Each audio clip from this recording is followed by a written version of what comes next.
My name's Anna Zimmerman, and this is the video for the Population 2 Person Perspective on Epilepsy.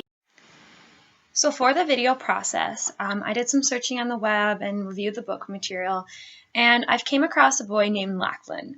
He seems to be about 11 years old, and he's epileptic.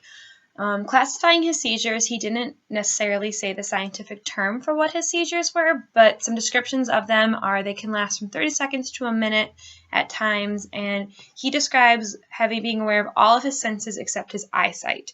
So he kind of loses vision and his surroundings in his area. So based on that, I kind of classified him under having complex partial seizures, where they lose awareness of their environment for a short time. So throughout the process of watching Lachlan's video and getting to see his family and friends talk about him, I've noticed that they are very on top of keeping his plan and management under control. His friends, a lot of his friends know what to do when he has a seizure to, get a nurse or an adult that can help with him, and also to check his time on his watch.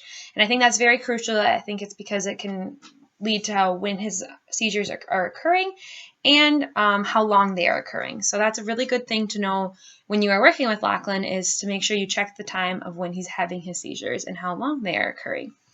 I also noticed that his parents like to be really communicating and involved with Lachlan and his plan for managing his seizures. So I think making sure that whenever you're planning activities or you're working with Lachlan, that you are very informing the parents and communicating all the details of what's going to be happening, and also debriefing with the parents of how the activity went, how Lachlan liked it, any issues, any adaptations that you needed to make for Lachlan.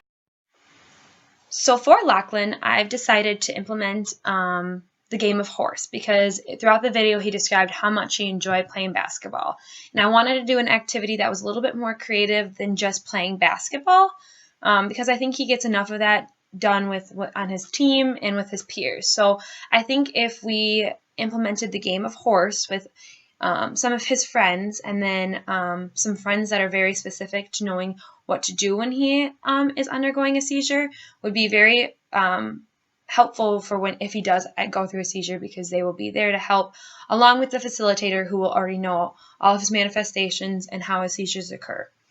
Throughout the game of horse, I think the environment could just be in a gymnasium, or he already plays in a gym with his team for basketball. So as long as he hasn't been undergoing any seizures in the past 24 to 48 hours, I would think he would be okay, because he usually comes out of his seizures, and for a couple hours after, he may just be a little dazed and not to his full concentration capacity and whatnot. So I think as long as he's been seizure-free for 48 hours, this game would be perfect, and it can be implemented in a gymnasium with the hoop, and you'll just need a ball, and then you can just facilitate throughout with maybe debriefing after, just making sure that Lachlan enjoyed the activity and making sure that he still wants to continue maybe doing this in the future, or if you need to switch.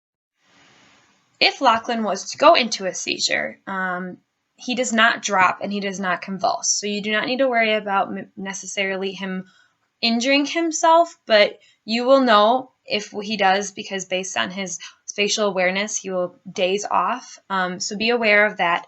Have him sit down. Try to get a chair to him so that he can sit down, and let him just stay with him, hold his hand maybe, and just make sure that he knows that you are there until he comes out of them.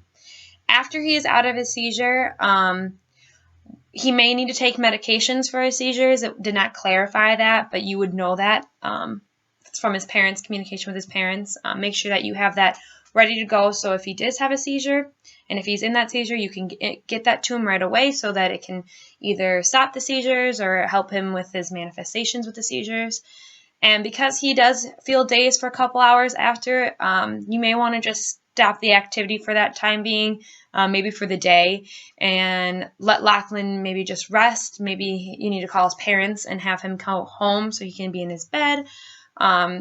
He did say that sometimes he does have to go to the hospital, so depending on how severe and how dazed he does feel, there'll be more clarifications with that. After Lachlan has his seizure and he's coming out of it, so he's going to be very dazed, and his coordination and movement is going to be a little shaky. So make sure when you're escorting him off the court or you're walking him to his parents, make sure you walk with him. Maybe he needs to hold onto your arm so that he doesn't fall, because that would cause even more injuries that we don't need to deal with, and Lachlan doesn't need to undergo. I also said because his senses are all very stimulated besides his eyesight, he just loses all the spatial awareness, he can still react to stimulus from like touching and really loud noises. So make sure that the ball's not dribbling when you're bouncing it, and make sure that everyone's pretty quiet around him. No one's touching him, because since he cannot see that, he'll react, but he can't see where it's coming from or what it is. So make sure that he's got his space.